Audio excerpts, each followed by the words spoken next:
नमस्कार दोस्तों। कार्तिक मास के शुक्ल पक्ष की एकादशी देव उठान एकादशी कहलाती है।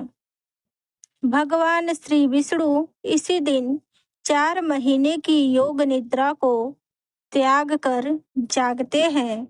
देव उठनी एकादशी पर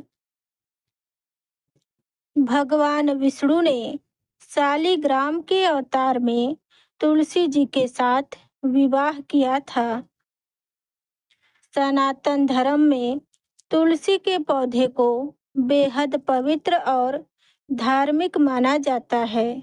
माता तुलसी को भगवान विष्णु के साथ ही पूजा जाता है।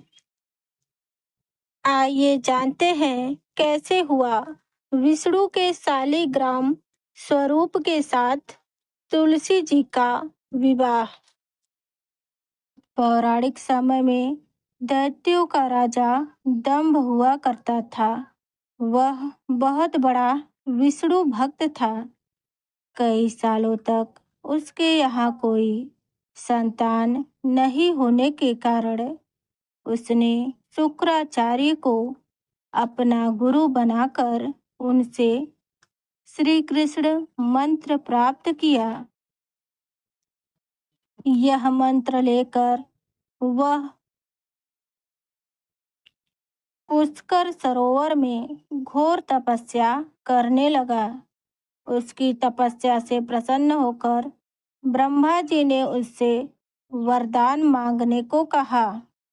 तब शंखचूड़ ने वरदान मांगा कि वह हमेशा अजर व अमर रहे, वह कोई भी देवता उसे मार न सके।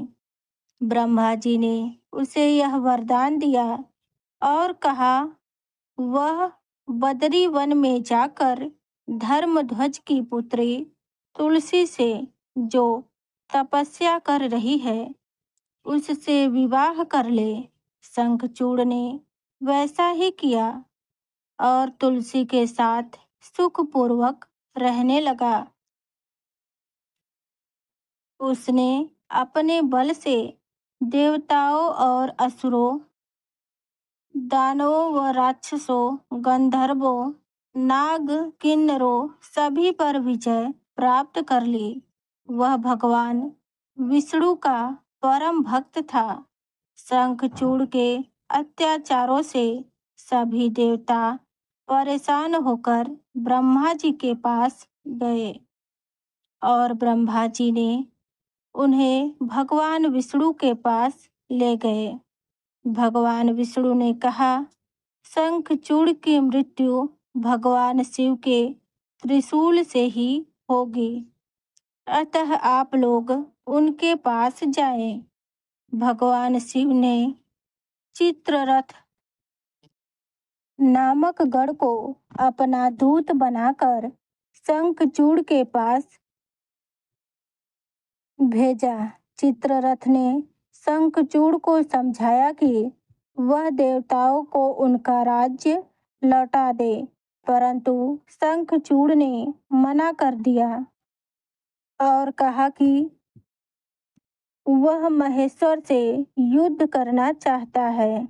भगवान शिव को जब यह बात पता चली तो वे युद्ध के लिए निकल पड़े।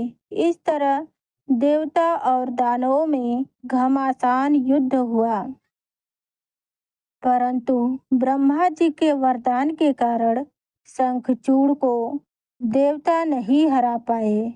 भगवान शिव ने शंखचूड़ का वध करने के लिए जैसे ही अपना त्रिशूल उठाया तभी आकाशवाणी हुई कि जब तक शंखचूड़ के हाथ में श्री हरि का कवच है और इसकी पत्नी का सतीत्व अखंडित है तब तक इसका वध असंभव है। आकाशवाणी सुनकर भगवान विष्णु उस ब्राह्मण का रूप धारण करके शंखचूड़ के पास गए और उससे श्री हरि कवच दान में मांग लिया। शंखचूड़ ने वह कवच बिना किसी संकोच के दान कर दिया। इसके बाद भगवान श्री हरि ने तुलसी के द्वार पर अपने विजय होने की सूचना दी। तुलसी यह सुनकर बहुत ही प्रसन्न हुई और पति रूप में आए भगवान विष्णु का पूजन किया व रमण किया। ऐसा करते ही तुलसी का सतीत्व खंडित हो गया और भगवान शिव ने युद्ध में अपने त्रिशूल से शंखचूड़ का वध कर दिया। तब तुलसी को पता चला कि वे उनके पति नहीं है बल्कि भगवान विष्णु है। क्रोध में आकर तुलसी ने कहा, आपने छल पूर्वक मेरा धर्म भ्रष्ट किया है और मेरे पति को मार डाला है। अतः मैं आपको श्राप देती हूँ कि आप पाषाण बनकर धरती पर रहें। तब भगवान विष्णु ने कहा, देवी, तुम भारतवर्ष में रहकर बहुत दिनों तक तपस्या कर चुकी हो। तुम्हारा यह शरीर नदी रूप में बदलकर गंडकी नाम की नदी के रूप में प्रसिद्ध होगा।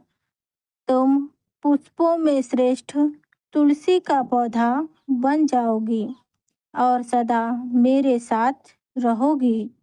तुम्हारे श्राप को सत्य करने के लिए मैं पाषाण अर्थात शालिग्राम बनकर रहूंगा और गंडकी नदी के किनारे मेरा वास होगा। भगवान विष्णु तुलसी पत्र के बिना किसी भी प्रकार का भोग स्वीकार नहीं करते। तुलसी को विष्णु प्रिया भी कहा जाता है। इसीलिए जो मनुष्य तुलसी की पूजा करता है उसे किसी प्रकार का कष्ट नहीं होता है। उसके घर में सुख शांति बनी रहती है। मान्यता है कि अगर मन से कोई व्यक्ति तुलसी पूजन करता है उसे भगवान विष्णु और माता लक्ष्मी का आशीर्वाद प्राप्त होता है और अंत में वह वैकुंठ धाम को जाता है।